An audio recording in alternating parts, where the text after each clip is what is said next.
ನಮಸ್ಕಾರ ವೀಕ್ಷಕರೇ.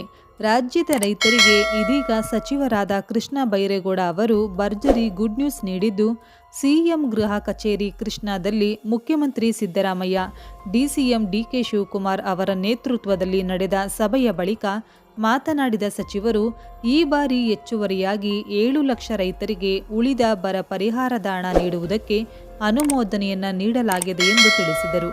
ಬರ ಪರಿಹಾರದ ಹಣ ನೀಡಲು ಸರ್ಕಾರ ಇದೀಗ ತೀರ್ಮಾನವನ್ನು ತೆಗೆದುಕೊಂಡಿದ್ದು, ಈ ಕುರಿತು ಅಧಿಕೃತವಾಗಿ ಕಂದಾಯ ಸಚಿವರಾದ ಕೃಷ್ಣ ಬೈರೇಗೌಡ ಅವರು ತಿಳಿಸಿದ್ದಾರೆ. ಬರ ಪರಿಹಾರದ ವಿತರಣೆ ಕುರಿತು ಎಲ್ಲ ಅಧಿಕಾರಿಗಳು ಸಿದ್ಧತೆಯನ್ನ ಮಾಡಿಕೊಂಡಿದ್ದಾರೆ. ಇನ್ನು ಈ ಬಗ್ಗೆ ಅಧಿಕಾರಿಗಳಿಗೆ ಸೂಚನೆ ನೀಡಲಾಗಿದ್ದು, ಇನ್ನೊಂದು ವಾರದೊಳಗಾಗಿ ರೈತರ ಖಾತೆಗಳಿಗೆ ಬರ ಪರಿಹಾರದ ಹಣ ಜಮೆಯಾಗಲಿದೆ. ಈ ಬಾರಿ ಒಟ್ಟು 41 ಲಕ್ಷ ರೈತರಿಗೆ ಬರ ಪರಿಹಾರದ ಹಣ ತಲುಪಲಿದೆ. ಈ ಹಿಂದೆ 25 ಲಕ್ಷ ರೈತರಿಗೆ ಮಾತ್ರ ಬರ ಪರಿಹಾರದ ಹಣ ಪಾವತಿಯಾಗಿತ್ತು.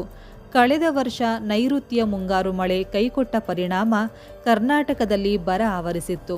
2023-24ನೇ ಸಾಲಿನ ಮುಂಗಾರು ಹಂಗಾಮಿನಲ್ಲಿ ಬರ ಪರಿಸ್ಥಿತಿಯಿಂದ ಉಂಟಾದ ಬೆಳೆ ಹಾನಿಗೆ ಎಸ್ಡಿಆರ್ಎಫ್ ಹಾಗೂ ಎನ್ಡಿಆರ್ಎಫ್ ಮಾರ್ಗಸೂಚಿಯಂತೆ ಅರ್ಹತೆಯ ಅನುಗುಣವಾಗಿ ಬರ ಪರಿಹಾರದ ಹಣವನ್ನು ರೈತರ ಖಾತೆಗಳಿಗೆ ಜಮಾ ಮಾಡಲಾಗುತ್ತಿದೆ. ಇನ್ನು ವೀಕ್ಷಕರೇ, ಈಗಾಗಲೇ ನಿಮ್ಮ ಖಾತೆಗೆ ಮೊದಲ ಹಂತದಲ್ಲಿ ಬರ ಪರಿಹಾರದ ಹಣ ಜಮಾ ಆಗಿದೆಯಾ ಅಥವಾ ಇಲ್ಲವಾ ಎಂಬುದು ನೀವು ಆನ್ಲೈನ್ನಲ್ಲಿಯೇ ಚೆಕ್ ಮಾಡಿಕೊಳ್ಳಬಹುದು. ಅಧಿಕೃತ ರಾಜ್ಯ ಸರ್ಕಾರದ ವೆಬ್ಸೈಟ್ ಲಿಂಕ್ ಈ ವಿಡಿಯೋದ ಡಿಸ್ಕ್ರಿಪ್ಷನ್ ಬಾಕ್ಸ್ನಲ್ಲಿ ನೀಡಿದ್ದು, ಲಿಂಕ್ ಅನ್ನು ಕ್ಲಿಕ್ ಮಾಡುವುದರ ಮೂಲಕ ಸುಲಭವಾಗಿ ನಿಮ್ಮ ಆಧಾರ್ ಕಾರ್ಡ್ ಎಂಟರ್ ಮಾಡುವುದರ ಮೂಲಕ ಬರ ಪರಿಹಾರದ ಹಣ ಜಮಾ ಆಗಿದೆಯಾ ಅಥವಾ ಇಲ್ಲವಾ ಎಂದು ನೀವು ಆನ್ಲೈನ್ನಲ್ಲಿಯೇ ಪರಿಶೀಲಿಸಿಕೊಳ್ಳಬಹುದು.